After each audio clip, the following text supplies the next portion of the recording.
Luana Belmondo, née le 18 mars 1971 à Rome, en Italie, est une chef, auteure de livres de cuisine et personnalité de la télévision, surtout connue pour sa brillante carrière en France, où elle a fait découvrir les saveurs de la cuisine italienne à des millions de téléspectateurs grâce à des émissions comme Ça vous sur France 5 et des livres comme Cuisine italienne en famille. À 54 ans, elle cultive une image glamour, alliant talent culinaire, charme d'une hôtesse et chaleur d'une mère et d'une épouse.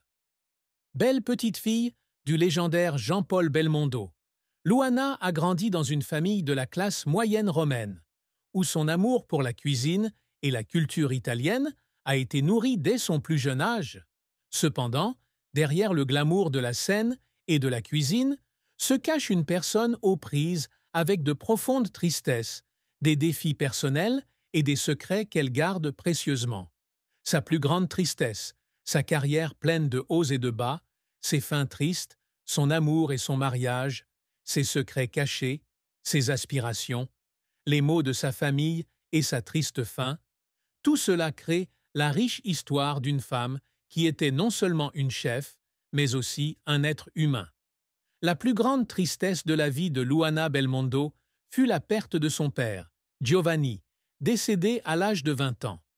Née dans une famille bourgeoise romaine, d'un tailleur qualifié et d'une femme au foyer dévouée, Luana a grandi dans un environnement aimant, mais aussi difficile.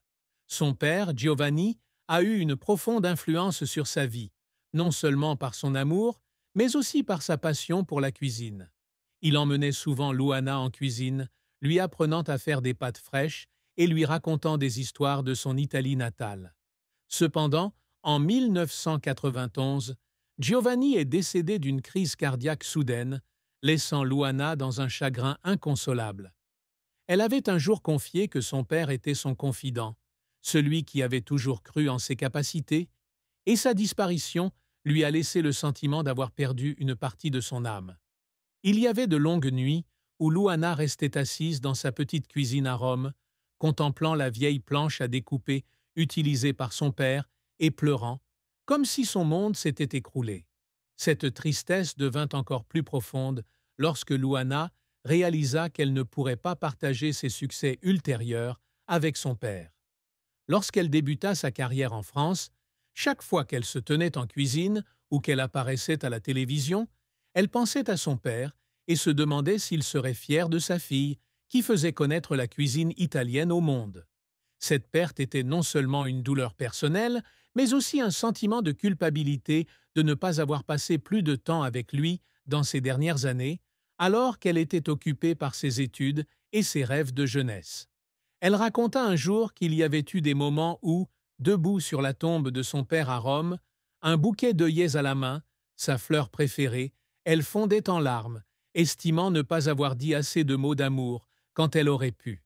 Cette tristesse a façonné sa vie, faisant d'elle une femme forte mais vulnérable, qui cherchait à préserver la mémoire de son père à travers la nourriture et les histoires qu'elle partageait avec son public. La carrière de Luana Belmondo a été un parcours inspirant, d'une jeune fille passionnée de cuisine à Rome à l'une des chefs et personnalités de la télévision française les plus appréciées. Elle a débuté sa carrière dans le monde culinaire dans les années 1990, après s'être installée à Paris avec son mari, Paul Belmondo, ancien pilote automobile et neveu de Jean-Paul Belmondo. En France, elle a rapidement compris que la cuisine italienne était pour elle un moyen de s'ouvrir à une nouvelle culture et de s'exprimer. En 2005, elle a publié son premier livre de cuisine, À la table de Luana, un recueil de recettes italiennes traditionnelles revisitées dans un style moderne. L'ouvrage a été salué par la critique et le public, ce qui l'a propulsée au rang d'experte culinaire. En 2010, elle a commencé à apparaître dans l'émission C'est à vous sur France 5, où elle animait des chroniques culinaires proposant des plats italiens simples mais inspirants. Son charme et son enthousiasme ont rapidement conquis le public, faisant d'elle un visage familier de la télévision française. Au cours des années suivantes, Luana a continué à publier plusieurs livres de cuisine, dont Cuisine italienne en famille, 12-15, et Mes recettes italiennes, 12-19, tous deux devenus des best-sellers en France. Elle est également devenue une invitée régulière d'émissions comme Le meilleur pâtissier et Top Chef, où elle a partagé ses connaissances de la cuisine italienne et inspiré les jeunes chefs. En 2018, elle a reçu le prix Femme en or dans la catégorie gastronomie, une étape importante qui l'a fait pleurer de fierté d'être reconnue comme une Italienne à succès en France. Elle a également ouvert un petit restaurant à Paris, la Tavola di Luana, spécialisé dans les plats italiens traditionnels, attirant des convives du monde entier. Ce restaurant a non seulement été un succès commercial, mais aussi un moyen pour elle de rendre hommage à l'héritage culinaire de sa famille. Cependant, la carrière de Luana n'a pas toujours été un long fleuve tranquille. L'un de ses plus grands revers a été lorsque son restaurant, la Tavola di Luana, a connu des difficultés financières en 2020, la pandémie de Covid-19 ayant pratiquement paralysé le secteur de la restauration française. Elle avait investi beaucoup de cœur et d'argent dans le restaurant, espérant qu'il constituerait son héritage durable, mais cette fermeture temporaire l'a plongée dans un profond désespoir. Elle a pleuré dans la cuisine, ayant le sentiment d'avoir échoué à perpétuer son rêve et celui de son père. Un autre revers fut l'annulation, après une saison, d'une émission culinaire qu'elle animait sur France 3 en 2012 en raison de faibles audiences. Cet échec l'a fait douter de ses capacités et elle a passé de longues nuits à revoir les épisodes, essayant de comprendre ce qu'elle avait fait de mal. Les efforts de Luana dans sa carrière témoignent de son dévouement. Elle travaillait souvent tard le soir, expérimentant de nouvelles recettes et perfectionnant ses talents d'hôtesse pour conserver son naturel devant la caméra. Un moment qui l'a fait pleurer fut la fin de son livre Cuisine italienne en famille. Après des mois de travail acharné, elle fut émue de comprendre que ce livre était un moyen pour elle de renouer avec son père, qui lui avait appris ses premiers plats. Une autre fois, lorsqu'elle a reçu le prix Femme en or, elle a pleuré sur scène, se remémorant les jours difficiles à Rome et la fierté d'avoir rendu son père fier. Ces moments, bien que douloureux, l'ont aidée à progresser dans sa carrière, mais ont aussi laissé des cicatrices profondes. La fin tragique de la vie de Luana Belmondo fut son déclin en 2023, lorsqu'on lui a diagnostiqué une polyarthrite rhumatoïde, une maladie chronique qui la rendait douloureuse et limitait sa capacité à cuisiner et à recevoir.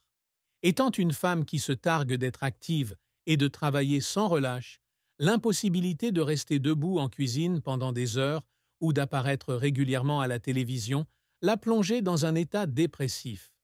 Elle a un jour confié qu'il y avait des jours où elle était assise dans son appartement parisien, à regarder ses livres de cuisine en pleurs, avec l'impression de se perdre. La maladie ne l'a pas seulement affectée physiquement, mais l'a aussi confrontée à la peur de ne plus pouvoir continuer à être une chef active ni une mère pour ses enfants. Malgré le soutien de sa famille et du public, Luana sent que c'est un chapitre triste de sa vie, car elle a appris à accepter les nouvelles limites de son corps. L'amour et le mariage ont été un chapitre important de la vie de Luana Belmondo. Elle a épousé Paul Belmondo, ancien pilote automobile et neveu de Jean-Paul Belmondo, en 1990 après s'être rencontrés lors d'un événement à Paris. Leur relation a débuté par une admiration mutuelle, Luana étant attirée par le calme et la passion de Paul, et Paul par son enthousiasme et son talent. Ensemble, ils ont élevé 3 fils, Alessandro, Victor et Giacomo, et ont toujours cherché à mener une vie simple malgré le glamour du monde du spectacle. Paul est une grande source d'inspiration pour Luana, qui s'inspire souvent de sa vie de famille pour créer des recettes et les partager à la télévision. Elle a confié que Paul l'aidait à garder un équilibre, lui rappelant l'essentiel lorsqu'elle était prise par la pression du travail. Leur mariage, cependant, n'a pas toujours été un long fleuve tranquille. L'une des plus grandes souffrances amoureuses de Luana a été le sentiment de ne pas avoir passé assez de temps avec Paul durant les premières années de leur mariage. Alors que sa carrière prenait son essor dans les années 2000, elle était souvent absente de chez elle pour des projets télévisés et l'écriture de livres. Certains mois, Elle ne le voyait que quelquefois, ce qui laissait Paul seul. Un jour, en 2008, après une dispute au sujet de son absence à l'anniversaire d'Alessandro à cause de tournage, Paul confia avoir parfois l'impression de vivre avec un inconnu. Cette remarque fit pleurer Luana, réalisant qu'elle avait involontairement fait passer sa carrière avant sa famille. Bien qu'ils se soient réconciliés et soient restés ensemble, la tristesse resta une cicatrice dans son cœur, lui rappelant que l'amour doit être nourri avec soin et temps. Le secret que Luana Belmondo a si longtemps gardé secret est une période de dépression qu'elle a traversée en 2015 après le décès de son père, Jean-Paul Belmondo. Amie proche du grand-père de son mari, Luana ressentit une profonde perte à la disparition de Jean-Paul, non seulement parce qu'il était une légende, il était une